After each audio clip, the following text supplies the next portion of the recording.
Phone খুললেই কদিন ধরেই চোখের সামনে শুধু দেখছি এই একটাই ভাইরাল ভিডিও। তরমুজের খোসা দিয়েও নাকি কত সুন্দর রেসিপি হয়ে যাচ্ছে। তো আমিও আজকে তোমাদের সাথে এই ভাইরাল রেসিপিটা ট্রাই করে ফেলছি, তো দেখি আদৌ কি হয়। তরমুজ তো ধরো সবার ঘরেই এখন গরমকাল যেহেতু খাওয়া হয়, তো আমারও এইটুকুনি ছিল ফ্রিজে। তো আজকে বার করে ভাবলাম না, আজকে আমি করেই ফেলবো, অনেক দিন ধরেই ভাবছি করব। তো তার জন্য তরমুজটাকে আমি কেটে কুটে নিয়েছি, আর ছেলে তো সাইড দিয়ে বসে বসে তরমুজগুলো খাওয়ার জন্য ব্যস্ত হয়ে পড়ছে, আর আমাকে বলছে, মা তুমি খোসা দিয়ে কী করবে, খোসা দিয়ে কী করবে? আমি বললাম, দেখই না কী করি।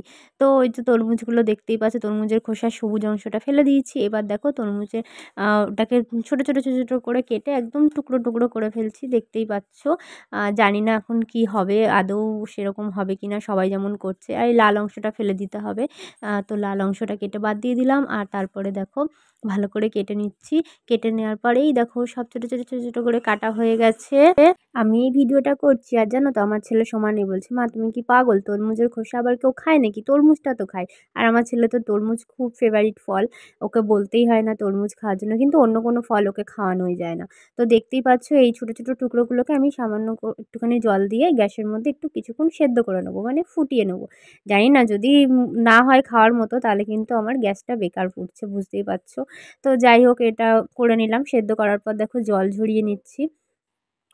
তো আমি অনেকদিন ধরেই ভাবছিলাম করব করব, কিন্তু করা আর হচ্ছে না। তাই জন্য আজকে চটপট ট্রাই করে ফেললাম। এবার দেখো জল ঝরিয়ে নেওয়ার পর এবার কিন্তু আরেকটা বাটির মধ্যে একটুখানি সামান্য পরিমাণে জল দিয়ে আর একটু চিনি দিয়েছি। চিনি শিরার মতো করে নেবো। তো দেখো ফুটে গেলে তারপরে এর মধ্যে দিয়ে দেবো তরমুজের যে মানে সেদ্ধ করে রেখেছিলাম, সেই তরমুজটা কিন্তু এর মধ্যে দিয়ে দেবো। এবার চিনি শিরার সাথে তরমুজটা কিন্তু মানে তরমুজের খোসাটা, আমি বারবারই তরমুজ বলছি, এটা তরমুজ না, তরমুজের খোসাটা খুব ভালো করে একটুখানি বেশ কিছুক্ষণ ফুটিয়ে নেবো, যাতে চিনি শিরার সাথে এটা খুব সুন্দরভাবে ফুটে যায়। তো দেখতেই পাচ্ছ এখানে গ্যাসটা লো ফ্লেমে দেওয়া রয়েছে। তো এইভাবে তোমরাও করো, হ্যাঁ, বাড়িতে। মানে আগে লাস্ট পর্যন্ত আমার ভিডিওটা দেখো কি হয়েছে। তো দেখো সেদ্ধ হয়ে গেছে। তো এরপরে কিন্তু আমি এই 3টে বাটিতে নিয়ে নিয়েছি, আর দেখতেই পাচ্ছ ফুড কালার দিয়ে দিচ্ছি। একটার মধ্যে সবুজ, আর একটার মধ্যে হলুদ, আর একটার মধ্যে দেবো লাল। হলুদ ঠিক নয়, অরেঞ্জ কালার আসবে, আর হচ্ছে রেড, লাল ফুড কালার। তো ফুড কালার দিয়ে ভালো করে এটা মিশিয়ে নেবো।